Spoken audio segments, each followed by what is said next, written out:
Seja muito bem-vindo ao ambiente de estudo do Med-Aula. Estamos no módulo de infectologia e esta é a aula sobre meningites. Eu sou o professor Jefferson, sou coordenador das apostilas de Clínica Médica do Med-Aula. Meningite é um tema que eu acredito que ele é muito subestimado em prova. Se você parar para pensar e olhar as questões de residência médica como a gente tem olhado nos últimos anos, eu percebi que das 5 provas que existem na prova de residência médica, das 5 cadeiras, é possível cair meningite em 4 delas. Em clínica médica, em cirurgia, em pediatria e em medicina preventiva. Então, meningite, eu costumo dizer que é o putz grila. Por quê? Você está na prova, você estudou um monte de coisa e você vê questão de clínica médica sobre meningite, você vê questão de pediatria sobre meningite, você vê questão de medicina preventiva sobre meningite e você também vê algumas questões de complicação pós-neurocirúrgicas na prova de cirurgia sobre meningite. E a gente acha que é um tema que dificilmente cai em prova pelo fato de ser neuro e tal, mas não.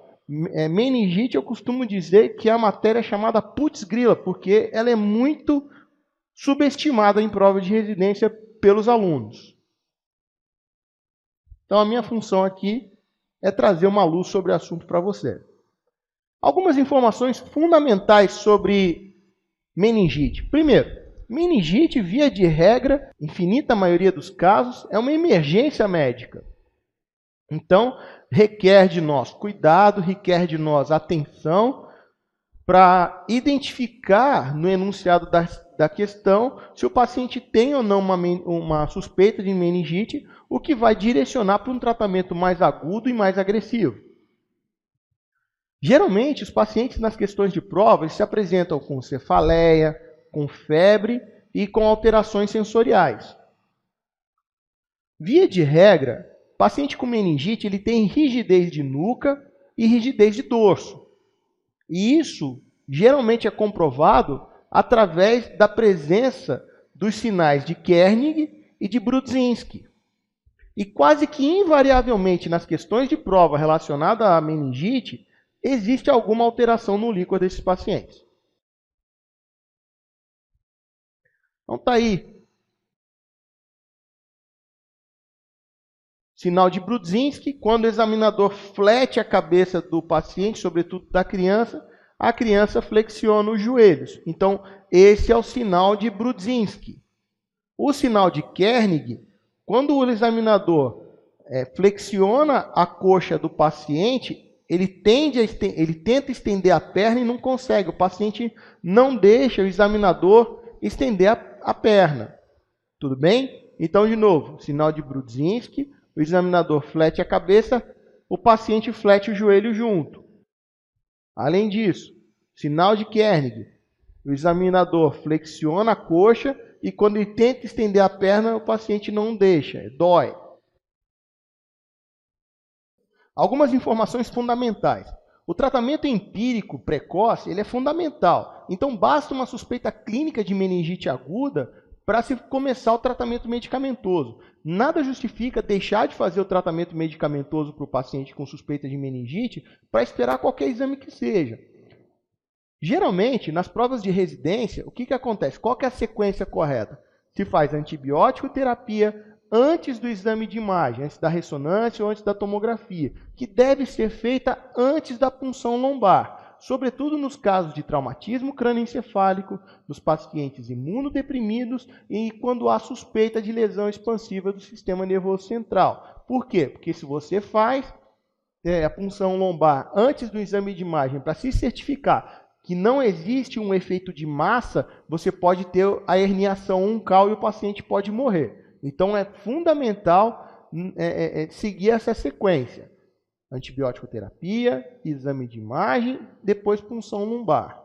Ok? Quais são os sinais de lesão expansiva, de efeito de massa no sistema nervoso central? É o papiledema, a presença de convulsão ou a presença de déficit neurológico focal. Um dos três, o paciente na questão na prova certamente vai apresentar e vai te dar a dica para você não puncionar esse paciente antes de fazer um exame de imagem nele. Em outras situações, né, quando isso não ocorre, é possível sim fazer a punção lombar antes da tomografia. Os sinais e sintomas na meningite viral, eles são bem mais brandos do que na meningite bacteriana. Então, em questão de prova, paciente com sintomatologia mais florida, mais aguda, mais importante, geralmente é meningite bacteriana. Quando é um quadro mais arrastado, mais difícil, mais inespecífico, geralmente é relacionado à meningite viral.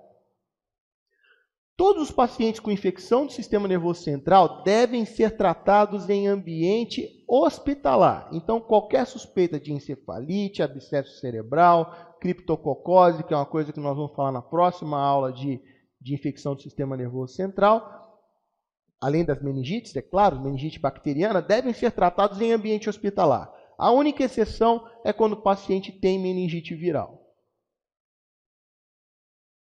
Questão aí da Universidade Federal do Mato Grosso de 2015. Vamos afiando o raciocínio. Em um paciente com suspeita de meningoencefalite aguda, em que situação a punção licórica deve ser precedida por tomografia de crânio? Então veja, acabei de falar agora. Quando que você deve fazer um exame de imagem antes de fazer a punção licórica? Em paciente imunodeprimido, em paciente com TCE e em paciente com suspeita de lesão expansiva do sistema nervoso central, ok? Vamos lá ver as alternativas. Pacientes com mais de 60 anos, não entra no critério. Quando não houver neurologista na emergência para punção, brincadeira. 3. Se houver febre acima de 40 graus, também não justifica.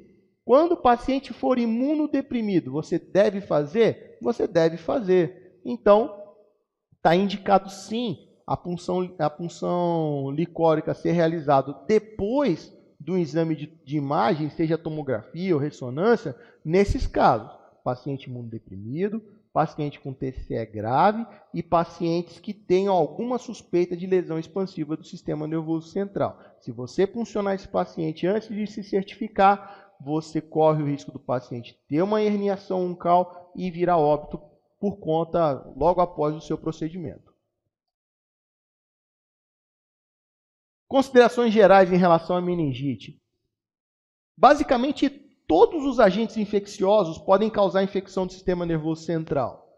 E a análise do líquor é o primeiro passo para fazer o diagnóstico etiológico, se ele é bacteriano, se é viral, se é por fungo, por micobactéria. Então, a análise do líquor ela é fundamental para se estabelecer o diagnóstico etiológico no caso das infecções do sistema nervoso central, sobretudo da meningite.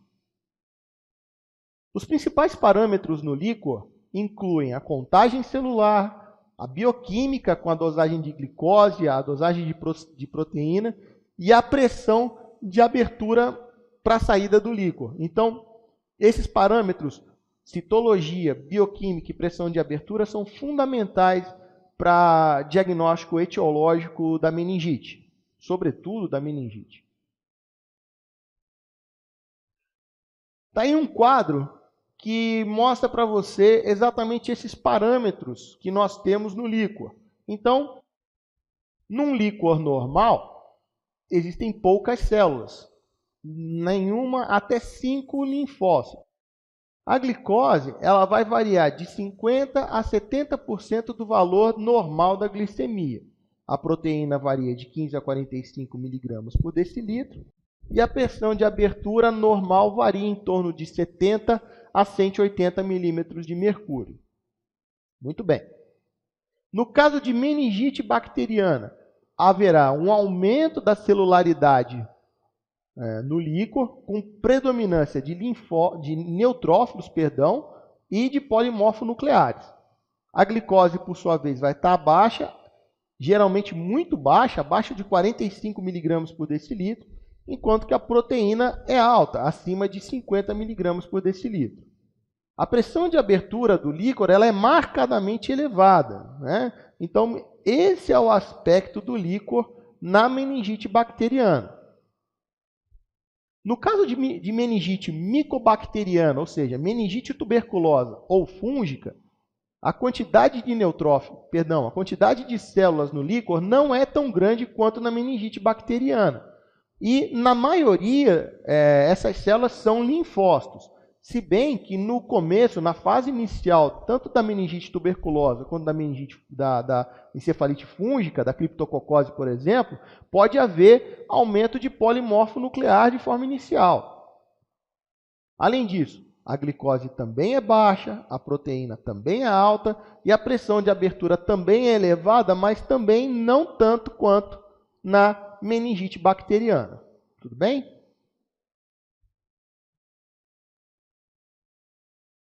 No caso de meningite por espiroquetas, mesma coisa, em torno de 100 a 1.000 células por microlitro, na maioria linfócitos, mas assim como na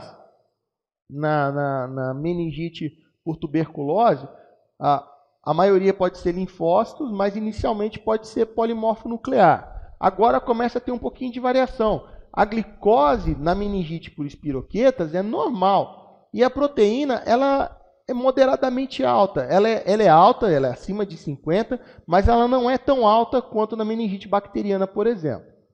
E a pressão de abertura ela é normal a levemente aumentada, ou seja, não tem o líquor não está sob grande pressão nos casos dessas meningites por espiroqueta.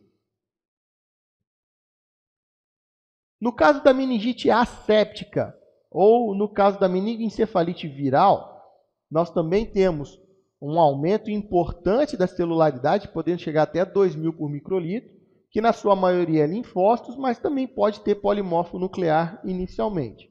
A glicose ela é normal ou baixa, proteína de novo alta, e a pressão de abertura é levemente elevada. Essa reação de vizinhança, eu vou explicar mais para frente o que é, mas eu já digo o seguinte, é quando você tem uma infecção em outra região próxima ou adjacente ao sistema nervoso central, que leva a alterações no líquor, e isso vai variar de acordo com o agente etiológico que causa essa reação de vizinhança. Questão da Unital de 2013. Veja, a primeira questão que nós fizemos foi uma questão de clínica médica, agora nós estamos fazendo uma questão de pediatria. Putz grila, é isso mesmo, é a reação que todo mundo tem na prova quando vê questão de meningite. Vê meningite na clínica, meningite na cirurgia, meningite na pediatria, meningite na preventiva. Putz grila, então vamos lá. Unital 2013, pré-escolar de 5 anos é levado ao pronto-socorro. A mãe refere que há um dia vem apresentando febre, 38 a 39, cefaleia e vômitos. Ao exame, apresenta-se sonolenta e com rigidez de nuca. O exame do líquor mostrou 1.500 células com 90% de neutrófilos, com uma proteinorraquia de 80, glicorraquia de 15. Qual é o diagnóstico? Encefalite viral, meningite viral, abscesso cerebral, meningite bacteriana ou síndrome de Raynaud. Veja, febre alta, cefaleia, rigidez de nuca, sinais meníngeos, líquido cefalorraquidiano, aumento celular com predominância de polimorfonucleares, aumento da proteína para 80 com glicose baixa. Qual é o diagnóstico? Meningite bacteriana. Então tem que ficar de olho nesses fatores. Geralmente, questão de prova dá um quadro clínico, dá os dados da análise do líquor para você interpretar se é bacteriana, se é viral, se é encefalite ou se é meningite. Ok? Vamos para frente. Falando agora mais especificamente sobre a meningite bacteriana aguda. O que é a meningite bacteriana aguda? A meningite bacteriana aguda é uma infecção purulenta do espaço subaracnoide associada à reação inflamatória do sistema nervoso central. Geralmente, os pacientes se apresentam com diminuição do nível de consciência, habitualmente associado a uma crise convulsiva, um episódio de convulsão. Existem sinais de aumento da pressão intracraniana e pode haver associado a um acidente vascular encefálico. Nos casos de meningite bacteriana aguda, o quadro é tão grave que pode haver acometimento concomitante do parênquima cerebral. Infelizmente, a meningite é a doença supurativa mais comum do sistema nervoso central. Nos Estados Unidos, ela gira em torno de 2,5 casos para cada 100 mil habitantes. No Brasil, infelizmente, ocorre uma subnotificação de casos. Por exemplo, a última leitura que eu tive acesso foi entre 2008 e 2009, e mesmo assim, 33% dos casos não foram contabilizados mesmo após a correção do Sistema Nacional de Notificação de Agravos, que é o SINAM, no caso de subdiagnóstico ou de subnotificação. Ou seja, ou o processo é burocrático demais, ou os sistemas não se comunicam, ou é um misto das duas coisas, né? Quais são os principais conceitos da meningite pneumocócica? Estou falando de meningite pneumocócica. A meningite causada pelo pneumococo é a principal causa de meningite em adultos. Pense, daqui a pouco eu vou falar sobre o meningo. Agora estou falando sobre o pneumo. Então, a meningite pneumocócica ela é a principal causa de meningite em adultos. Em crianças, ela é a segunda causa, perde para o meningococo. Em quais situações que é mais comum acontecer a meningite pneumocócica? Em pacientes que sofreram TCE com extravasamento de líquor, em pacientes que não têm o baço ou o problema de esferocitose ou esplenectomizados, pacientes com asplenia, pacientes com sinusite e pneumonia por pneumococo são condições predisponentes para o desenvolvimento da meningite pneumocócica. Geralmente os pacientes vão se apresentar com febre, cefaleia e alteração do estado mental.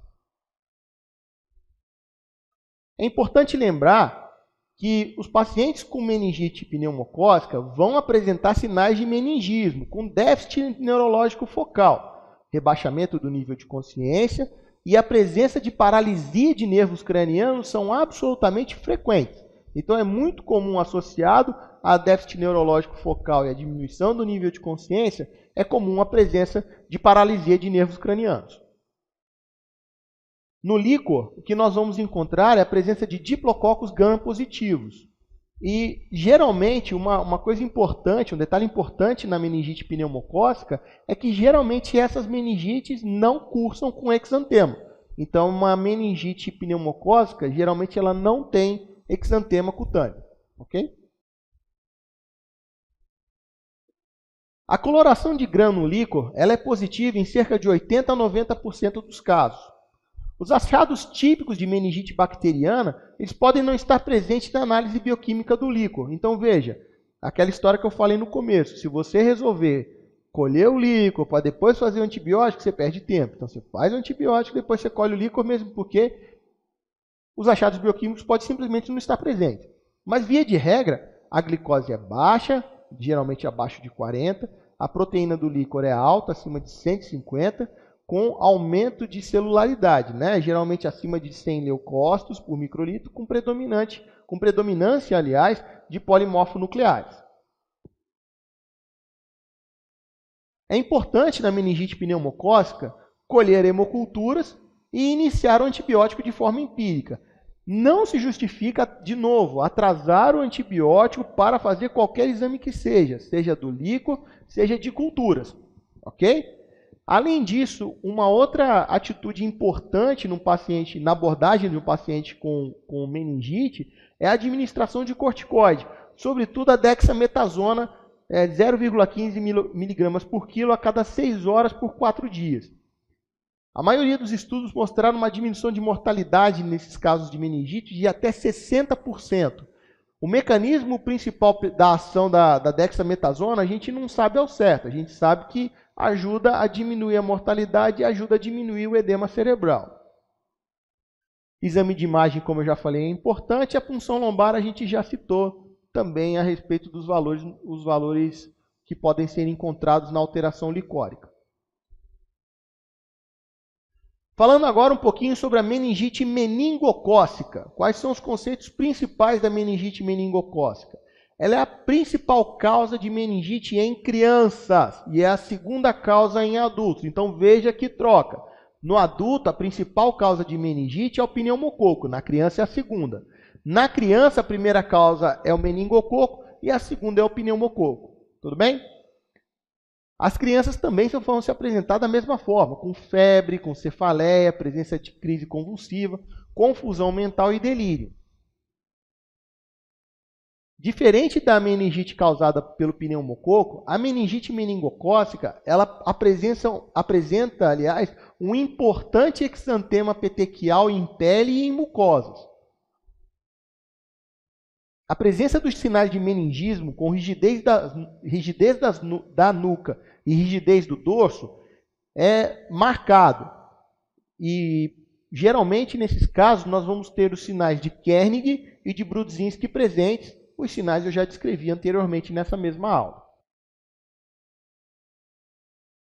Então, meningites bacterianas são doenças graves e, se não tratadas de forma adequada, podem ser letais. Em relação ao agente etiológico, na fase neonatal, o mais encontrado é alternativa A, pneumococo, alternativa B, meningococo, alternativa C, Escherichia coli, alternativa D, Haemophilus, alternativa E, Staphylococcus. Veja, cuidado com a casca de banana. Eu já marquei na questão para você ficar atento. Fase neonatal, não é em crianças. Os mais desavisados marcaram a alternativa B, quando na verdade a alternativa correta é a alternativa C. Na fase neonatal, a meningite bacteriana é causada, aliás, principalmente pela Escherichia coli. Tá? Então, guarda isso. Em neonatal, Escherichia coli. Em crianças, o meningococo. E em adulto, o pneumococo. Essa é a evolução da infecção pelo agente etiológico da meningite bacteriana no decorrer da idade. Tudo bem? Casca de banana, questão perigosa. Os mais desavisados marcam o meningococo, quando, na verdade, na fase neonatal, o agente etiológico mais encontrado é a Escherichia coli. Outra questão de pediatria, putz grila. Vamos para frente. Outros conceitos importantes sobre a meningite meningocócica. Presença de diplococos extracelulares e intracelulares gram-negativos. O líquor ele é muito mais purulento do que o líquor do pneumococo. A hemocultura, a cultura do líquor, ou mesmo aspirado de peteca, você confirma o diagnóstico porque a peteca é cheia desses diplococos extracelulares, é cheio de meningococo, inclusive podem ser encontrados dentro de leucócitos, dentro de neutrófilos. Tá? As equimoses cutâneas elas podem evoluir para necrose, né? E é uma situação muito difícil, porque, via de regra, pode haver, inclusive, necessidade de amputação de extremidade, de tipo de dedo, de mão, de pé, e é uma situação muito triste, muito complicada.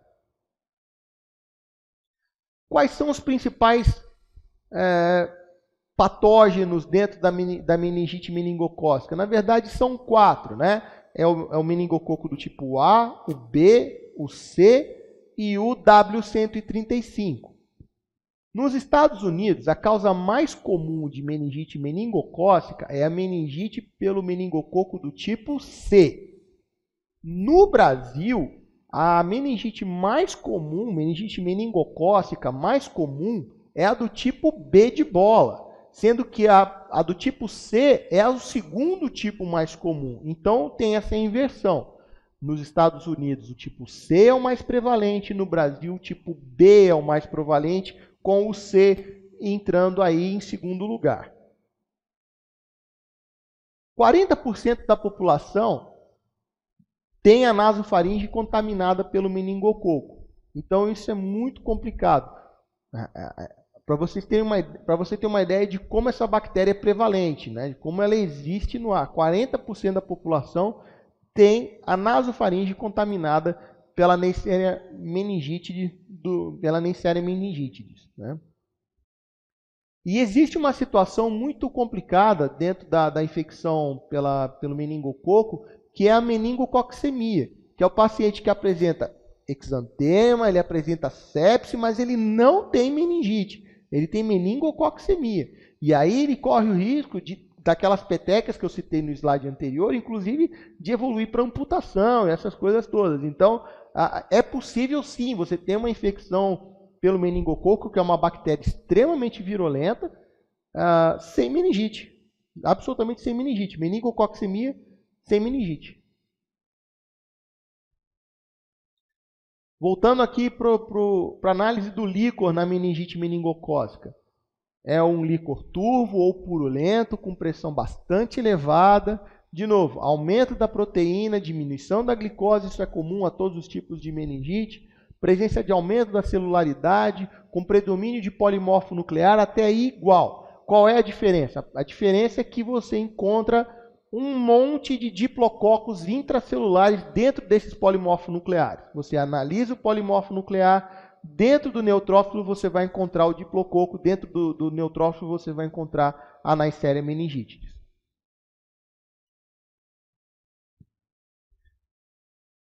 O esfregaço e cultura do líquor, ou cultura da orofaringe, ou hemocultura, ou aspirado da petequia, ajuda a fazer o diagnóstico conforme nós citamos anteriormente.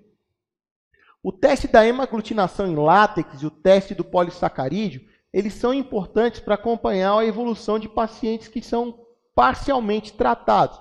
São pacientes que não são tratados de forma adequada e você quer avaliar se o paciente está tendo ou não a continuidade ou a permanência da infecção meningocócica, né? E uma outra complicação importante da meningite meningocócica é a coagulação intravascular disseminada. Então, é uma doença gravíssima, com alto índice de óbito, sobretudo se não for tratado de forma adequada nas primeiras horas. Atenção! Atenção! Chamar sua atenção agora para alguns conceitos importantíssimos. A meningite meningocócica, ela deve ser diferenciada de outras meningites, deve ser diferenciada de encefalites e, principalmente, no caso de meningococcemia, ela deve ser diferenciada de outras doenças exantemáticas, por exemplo, a febre maculosa ou a rickettsiose.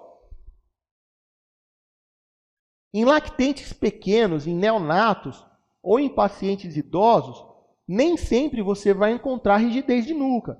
Então, via de regra, em lactente ou em idoso, não tem rigidez de nuca e você tem que atentar em relação à alteração do estado mental do paciente, irritabilidade, sonolência, diminuição do nível de consciência, mesmo sem rigidez de nuca nos extremos de idade, nos neonatos e nos idosos. Então, muita atenção, cuidado com a casca de banana nesse assunto.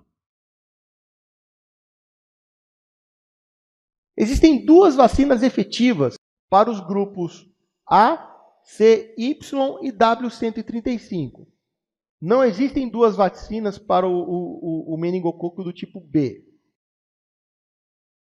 No Brasil, a vacina antimeningocócica do tipo A, ela é efetiva a partir dos 3 meses, que é o caso da vacina polissacarídea, com resposta plena a partir dos 4 ou 5 anos de idade. Mas tem uma coisa, ela não confere proteção a longo prazo. Então, a vacina polissacarídica, ela é interessante para ser utilizada em caso de surto de meningite. Então, em caso de surto de meningite, você pode utilizar a vacina polissacarídica que você consegue proteger dentro daquele surto específico. Mas uma proteção duradoura, vitalícia, não. A vacina polissacarídica não te oferece isso. A vacina antimeningocócica do tipo C, ela é efetiva a partir de 2 meses, no caso da conjugada, e essa vacina conjugada é aquela que confere uma imunidade duradoura, né? E em maiores de 2 anos também você pode usar a vacina antimeningocócica do tipo C, polissacarídica, nos casos de surto de meningite do tipo C. Eu quero chamar sua atenção aqui para uma novidade de 2015. Na verdade, é uma novidade no Brasil, porque desde 95 a vacina conjugada para o meningococo do tipo B já estava disponível tanto na Europa quanto nos Estados Unidos. Mas a partir de maio de 2015, a vacina contra a meningite bacteriana do tipo B passou a ser disponível no Brasil. E ela é recomendada principalmente para crianças de até 1 ano de idade. Se a criança tiver entre 2 a 5 meses, é recomendado 3 doses. Se a criança tiver entre 6 a 11 meses, recomendado 2 doses da vacina conjugada. Ela custa algo em torno de R$ 340 e não foi incorporada ainda no calendário vacinal do SUS, mas eu acredito que em breve deve ser incorporada e logo logo deve ter alteração aí no calendário vacinal na pediatria, porque não é possível. O meningococo do tipo B é mais prevalente no Brasil e não vai ter vacinação para para meningite do meningococo mais prevalente disponível no sistema de saúde, no sistema público de saúde. Então, eu acho que isso não é uma realidade que vai perdurar por muito tempo. Então, fique atento, porque pode ser que em 2015 mesmo já haja algum tipo de alteração no calendário vacinal quando essa vacina for incorporada no SUS. Então, acredito que em breve nós teremos alguma novidade em relação a isso. Bem, em crianças maiores do que 1 ano e até adulto de 50 anos, é recomendado a aplicação de 2 doses da vacina conjugada contra o meningococo do tipo B. Tudo bem? Universidade Federal do Mato Grosso do Sul. Paciente do sexo masculino, 14 anos, sentiu-se mal e foi levado à emergência do hospital. O paciente mostrava uma queda do estado geral, cefaleia intensa, vômitos sem náuseas e, ao exame físico, presença de sinais meníngeos. Realizada a punção lombar, que mostrou líquor hipertenso e turvo. O exame citológico, a contagem citológica mostrou 1.250 células, com 95% de neutrófilos. Uma glicorraquia de 15, uma proteinorraquia de 345 e um LDH de 142. A bacterioscopia mostrou a presença de diplococos gram-negativos. Alguém tem alguma dúvida que essa criança tem uma meningite bacteriana aguda do tipo meningocócica? Nem eu. Então, vamos lá. Assinale a alternativa correta em relação ao caso acima. Alternativa A. Os exames solicitados estão aquém do necessário para estabelecer uma conduta terapêutica segura? Sério? Alternativa B. O médico errou ao iniciar a penicilina porque os dados são altamente sugestivos de meningite viral. Nessa alternativa você toma até um susto, né? Porque você não leu no enunciado da questão que tinha penicilina em lugar nenhum. Mas não se assusta não, olha a segunda parte da alternativa. Os dados são altamente sugestivos de meningite viral? Claro que não. Alternativa C. Se a bacterioscopia mostrasse a presença de diplococos gram-positivos, o diagnóstico seria de meningite para o Haemophilus influenza. Peraí. A citoquímica do líquor é característica das meningites bacterianas e a bacterioscopia sugere o diagnóstico de meningite pneumocócica? Não. Diplococo gram-negativo? Claro que é meningite meningocócica, não é meningite pneumocócica. Está errado. Alternativa E. As alterações do líquor são características das meningites bacterianas e a bacterioscopia sugere o diagnóstico de meningite meningocócica. Está perfeito? Está perfeito.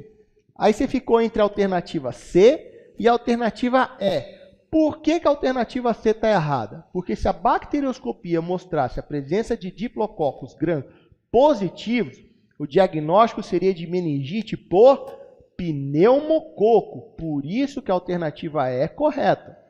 Né?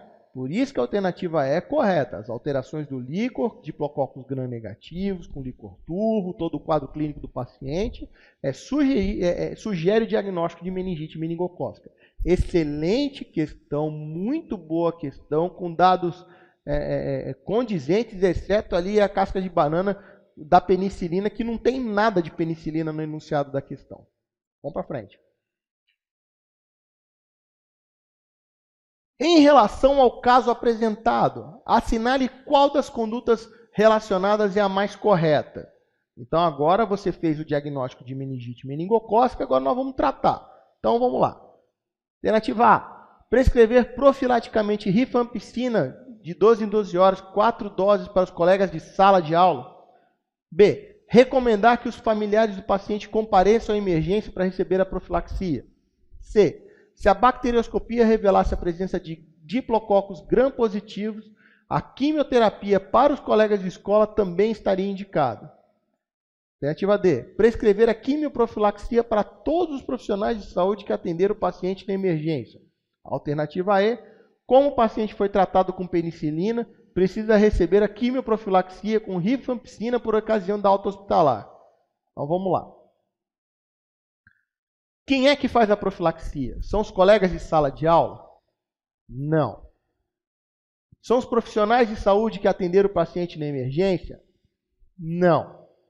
Quem é que tem que fazer quimioprofilaxia após um caso de meningococo, de meningite meningocócica? São os familiares, pessoas que moram na mesma casa da criança. Esses precisam comparecer à emergência para receber a profilaxia, porque eles certamente têm a nasofaringe colonizada pelo meningococo. Provavelmente eles têm mais chance, pelo contato prolongado com a criança, de desenvolver meningite também. Então, as recomendações do Ministério da Saúde, as recomendações para quimioprofilaxia, deixar esse conceito bem claro com essa questão. Não é para colega de sala de aula. Na verdade, o que se faz é a vigilância ativa para ver se haverá algum outro caso de meningite. Então, a escola é avisada do caso de meningite e essas crianças são observadas. Os profissionais de saúde também que tiveram contato com a criança na emergência devem fazer a higiene rigorosa das mãos, mas também não há indicação de fazer quimioprofilaxia, ok? E, de novo, o cara está achando que você se perdeu com a história da penicilina ali na alternativa E, né? O paciente foi tratado com penicilina, mas onde? Não tem nada escrito de penicilina no enunciado. Então, casca de banana aí para você se perder. Então, quem é que faz quimioprofilaxia no caso de meningite meningocócica? Familiares, contactantes próximos. Esses sim têm indicação de fazer quimioprofilaxia imediata na sala de emergência. Ok? Falar um pouquinho sobre uma doença pouco conhecida, mas que vem ganhando destaque nos últimos anos, que é a listeriose. Quais são os principais conceitos sobre a listeriose? A listeriose ela ocorre depois da ingestão de produto alimentar contaminado. Normalmente, os pacientes vão se apresentar com alteração do estado mental, geralmente em pacientes idosos ou pacientes com imunossupressão. É importante fazer a hemocultura e a cultura do líquor. E essa hemocultura ou a cultura do líquor acabam fechando o diagnóstico de listeriose. Uma coisa importante na listeriose é que ocorre a infecção durante a gestação. Quando uma grávida desenvolve listeriose, geralmente, no último trimestre, normalmente ela é branda, ela não tem um foco primário aparente e ela é autorresolutiva. Isso para a mãe, né? Então, durante a gravidez, a listeriose é mais comum no último trimestre. Normalmente ela é branda, autorresolutiva, sem foco primário aparente. É uma virose um pouquinho mais forte.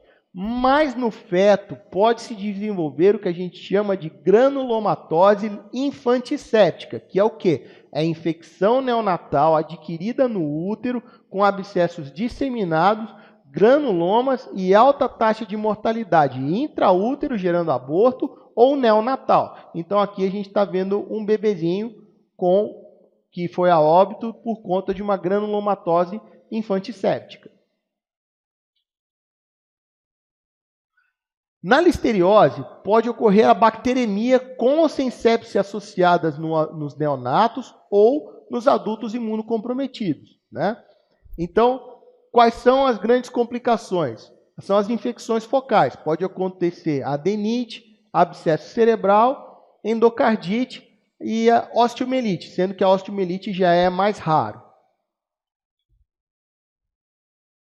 Por isso que hoje em dia a meningite por listeria monocitogênese, ela hoje é a terceira maior causa de meningite, perdendo apenas para meningococo e para pneumococo na infância.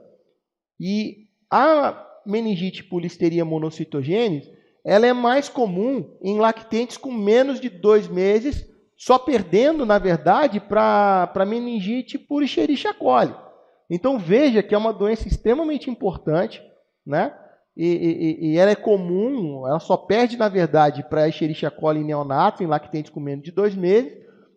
A meningite por listeria também pode acontecer em adultos idosos, né, em pessoas nos extremos de idade, como eu falei, e em paciente imunocomprometido.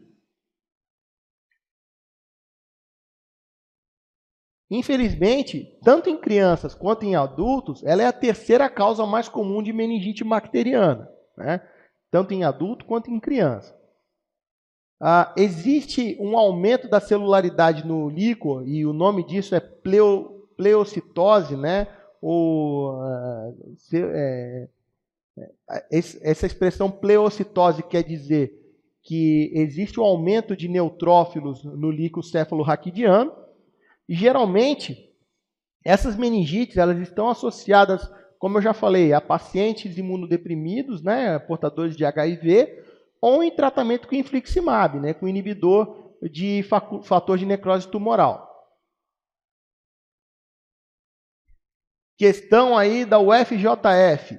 É contraindicada a doação de órgãos.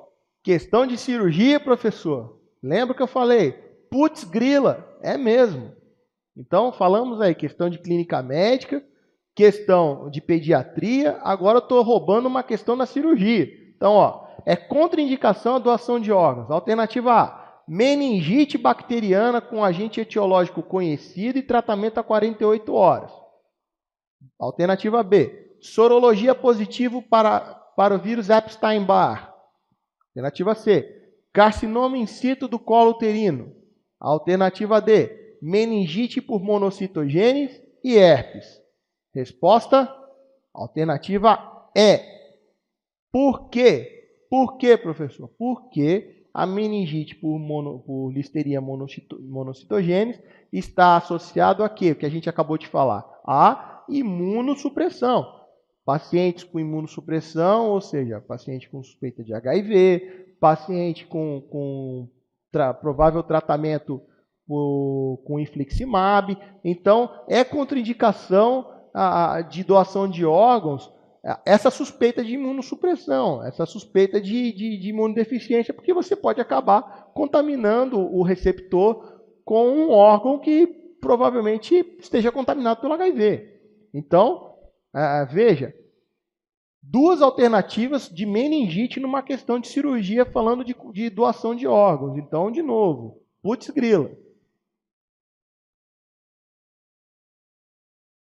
Meningite, falando em cirurgia, né? Agora nós vamos falar aí, meningite associada a cuidados de saúde. Então, é a meningite que acontece após procedimentos neurocirúrgicos invasivos, após traumatismo crânioencefálico complicado, pode ser secundária à infecção hospitalar e, via de regra, os patógenos são muito, muito diferentes daqueles encontrados na meningite dita comunitária. Quais são os patógenos que nós vamos encontrar nas meningites associadas ao cuidado de saúde? Nós vamos encontrar gram-negativos e estafilococos. Olha só, esse quadro ele está separando para você, dividido por população ou por quadro clínico, quais são os patógenos mais frequentes e qual a melhor terapia, qual é o tratamento padrão para a gente tratar esse paciente. Então, pacientes de 18 a 50 anos com meningite comunitária, os principais patógenos são quais? O Streptococcus pneumoniae, primeiro disparado, e a Neisseria meningitidis. Qual é o tratamento padrão? Seja para um, seja para outro. Vancomicina mais cefotaxima ou ceftriaxone ou uma penicilina associada. Tudo bem? Então, vancomicina com uma cefa de terceira ou uma penicilina. Tudo bem? Pacientes idosos, quais são os principais patógenos? De novo, Streptopneumoniae, Neisseria meningitidis, Listeria monocitogênese ou bacilos gram-negativos no caso de pacientes hospitalizados. Pode ser secundária a uma infecção hospitalar, por exemplo.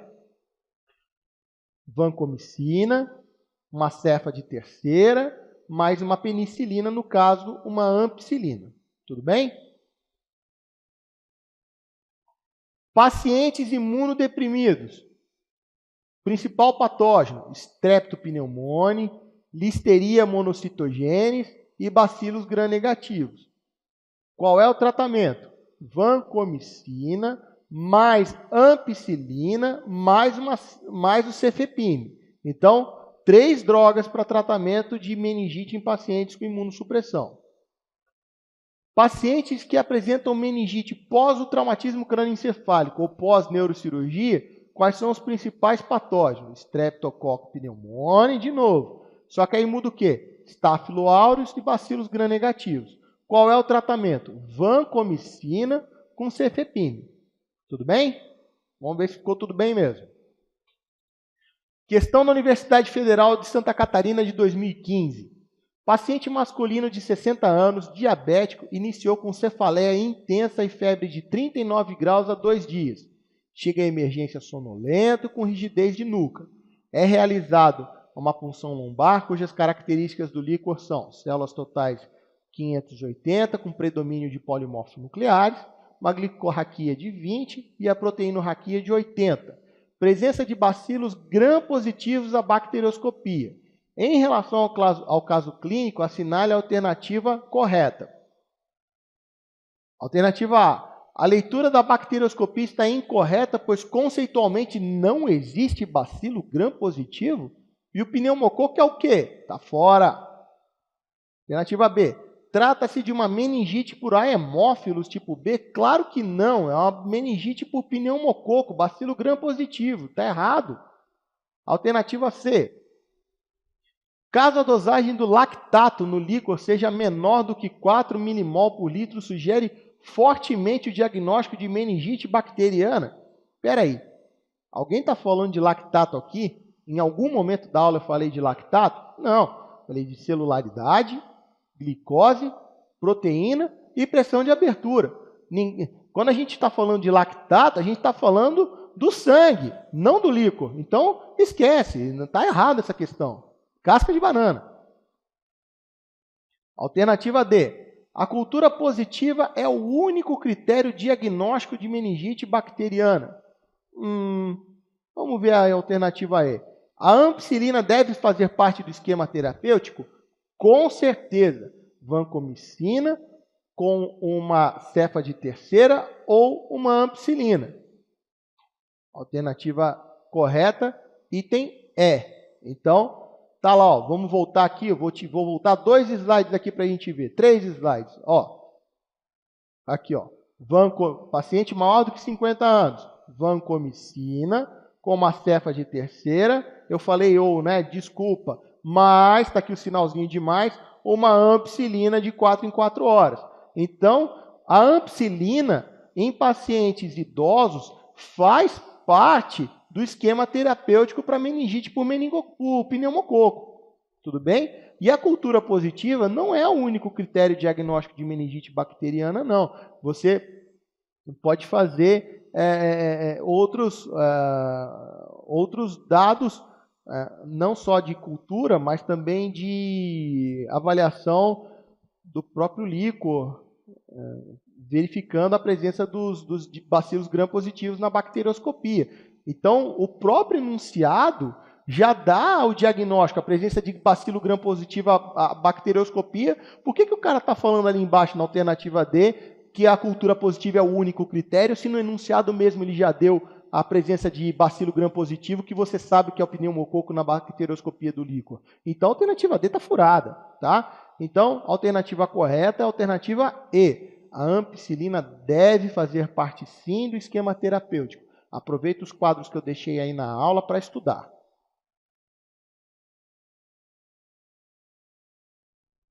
Meningite por hemófilos influenza. Quais são os principais conceitos? É uma meningite que ela é rara em adultos, geralmente não acomete adulto, é muito difícil, é muito raro. Quando acontece, ela está necessariamente associado à sinusite ou à otite. E a meningite por hemófilos, ela deve ser tratada com ceftriaxone, de 2 gramas de 12 em 12 horas, de 10 a 14 dias, associada ao uso de corticoide para prevenir sequelas, sobretudo a surdez que pode ser ocasionado pela meningite por hemófilos. Questão da UF. Mulher de 20 anos chega ao serviço de emergência com cefaleia e febre há 72 horas. Ao exame físico, encontra-se sonolenta, com temperatura axilar de 38 graus e meio e rigidez de nuca. A história de sinusite de repetição. O médico que assiste a paciente levanta a hipótese diagnóstica de meningite. Para confirmá-la, realiza-se raquiocentese, que revela líquor turvo. Esse material é enviado ao laboratório de análises clínicas e microbiológicas que evidencia celularidade de 600 com predomínio de polimorfos nucleares, proteína de 700 com licorraquia de 20, e mostra em coloração pelo método de Gram cocos gram-positivos em cadeia. Considerando os dados clínicos laboratoriais do caso descrito, a afecção, o agente etiológico provável e o esquema antimicrobiano a iniciar são respectivamente.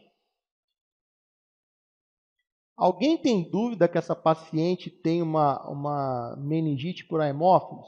Veja, ela é rara em adulto, mas ela acontece em prova de residência. Então, eu vou voltar aqui um slide só um minutinho, que é uma paciente jovem, com histórico de quê? De sinusite de repetição, que apresenta um quadro de meningite. Então, faz esse link. Meningite associada a sinusite ou otite de repetição, em adulto, a gente tem que pensar necessariamente em meningite por hemófilos. Então, qual é a resposta que tem aqui? Alternativa A, meningite bacteriana por Neisseria? De jeito nenhum. Meningite bacteriana por hemófilos? Perfeito. Qual é o tratamento? Ceftriaxone. Vamos ver as outras? Viral? De jeito nenhum. Mycobacterium tuberculose? De forma alguma.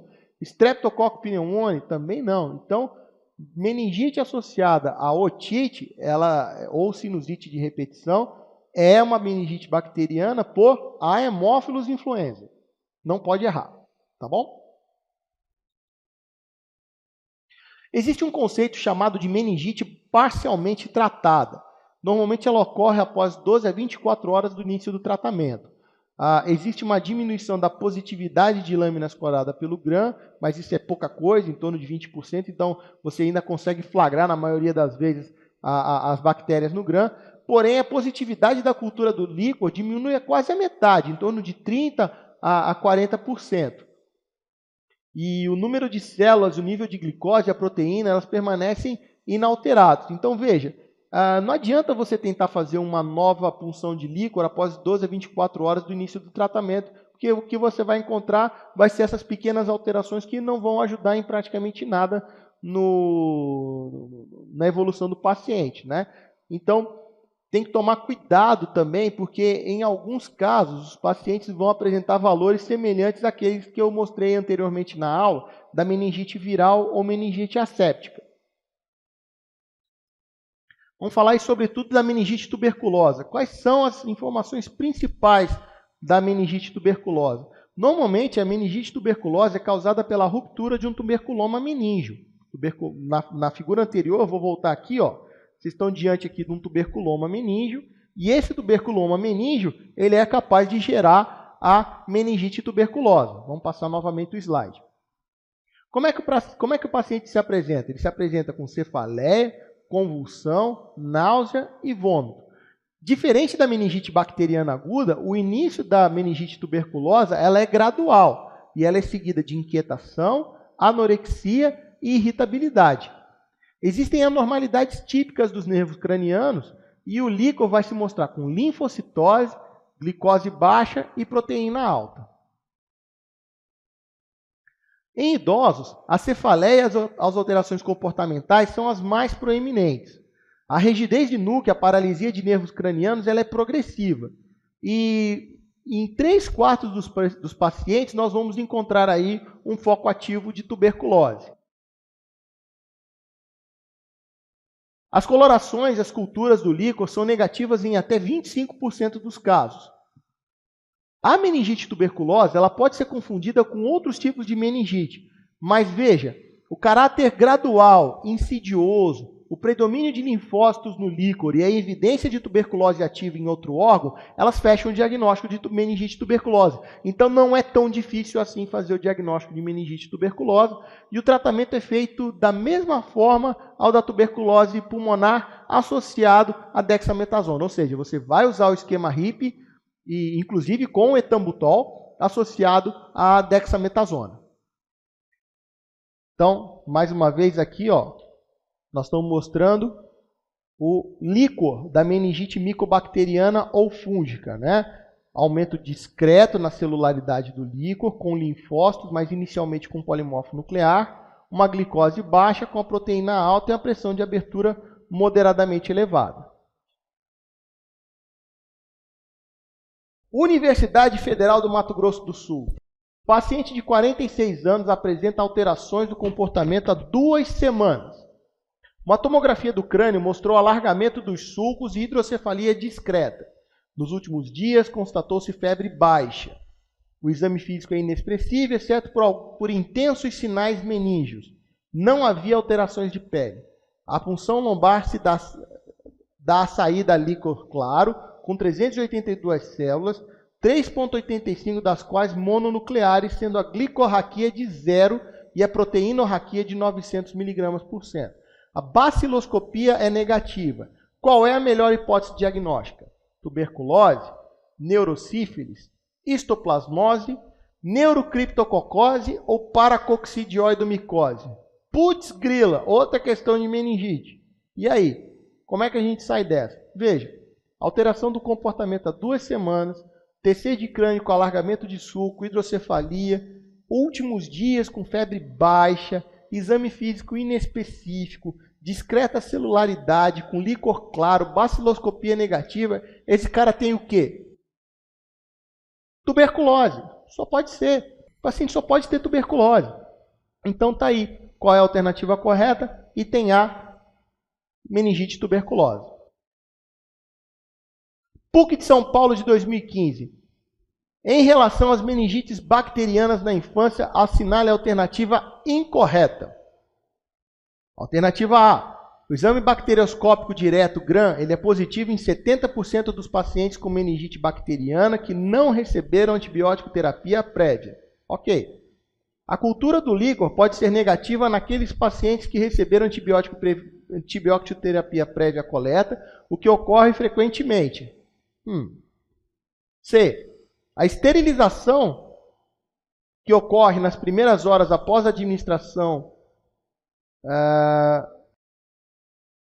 na verdade ali é a esterilização do líquor, né? A esterilização do líquor ocorre nas primeiras horas após a administração de cefalosporina de 3ª geração, né? Então a esterilização da cultura de Neisseria meningite ocorre nas primeiras horas após a administração de cefa de 3ª. Na meningite tuberculosa, temos um predomínio de neutrófilos polimorfonuclear, glicose normal, proteína normal ou levemente aumentada. Putz grilo, questão de meningite na infância. Outra questão de pediatria aí. E aí, quem é que está certo, quem é que está errado nessa história? Tem neutrófilo no líquor da meningite tuberculosa? Não, é linfócito, discretamente elevado. Pode ter polimorfo nuclear no início, mas geralmente é linfócito. A glicose é normal? Não, a glicorraquia é muito baixa, próximo de 0. E a proteína é normal ou levemente aumentada? Não, a proteína é alta. Então, a alternativa correta é o item D de dado, se bem que pelo fato da alternativa B, aliás, a alternativa C está mal escrita, né? Tá fora de ordem, essa questão não foi invalidada e foi mantido o gabarito item D de dado. Nos outros casos de meningite crônica, as apresentações são menos agudas, né? A história de semanas, meses de evolução, e tem vários agentes etiológicos implicados nessas meningites crônicas, como as micobactérias atípicas, os fungos, as espiroquetas, entre outros. Em relação à criptococose, nós vamos abordar isso na 2ª aula de infecção do sistema nervoso central. Em relação à meningite asséptica, né, meningite viral, As informações principais. É a mais benigna e autolimitada que a meningite bacteriana. Geralmente, ela é ocasionada devido a vírus, como o vírus do herpes simples, por exemplo, que é o principal fator, e o enterovírus, né? Dois tipos de enterovírus, como o Coxsackie e o ecovírus, além da mononucleose infecciosa. A doença de Lyme e a sífilis secundária também podem levar a um tipo de meningite asséptica devido a uma resposta celular linfocítica. Antes da vacina, a cachumba era a maior causa de meningite viral. Em relação às meningites assépticas, elas estão mais relacionadas ao uso de anti-inflamatório não esteroidal e sulfonamida. Outras causas para meningite asséptica incluem as meningites carcinomatosas, causadas por tumores primários ou secundários no sistema nervoso central, e o lúpus eritematoso sistêmico. Então, está aí o quadro que nós mostramos como é que é o líquor na meningite por espiroqueta e na meningite asséptica viral ou na meningoencefalite. Tudo bem? Universidade Federal do Pará, da Paraíba nada, Universidade Federal do Pará. Ao investigar um paciente com síndrome meninge há 3 dias, você realiza uma punção lombar, cuja análise do líquido cefalorraquidiano mostrou 200 células por milímetro cúbico com predomínio de linfomononucleares, proteínas de 80 mg por decilitro, glicose de 70 mg por decilitro, o paciente tem uma glicemia de 90. Com relação a esse caso, é correto afirmar que, alternativa A, trata de uma provável meningite viral. Alternativa B, trata de uma provável meningite bacteriana. Alternativa C, o diagnóstico provável de hemorragia subaracnoide. Alternativa D, o líquor está normal e deverá ser realizada a tomografia computadorizada de crânio para continuar a investigação diagnóstica. Alternativa E, o líquor está normal e deverá ser realizada ressonância magnética de crânio para continuar a investigação diagnóstica. Vamos lá. Síndrome meningia, punção lombar, poucas células, 200 células, com predomínio de linfócitos, com proteína alta e glicose normal. Glicose normal. O que é isso? Meningite viral. Então, tomar cuidado. Vocês estão percebendo que a análise do líquor ela é fundamental para a gente fazer o diagnóstico, se meningite bacteriana, se meningite tuberculose, se meningite viral. Então tem que prestar muita atenção nos valores de líquor que o examinador te passa na prova, porque eles são fundamentais para você fechar o diagnóstico. Nesse caso, é uma meningite viral. Quero agradecer muito pela aula, pela oportunidade. Espero que vocês tenham gostado, tenham bons estudos e boas provas.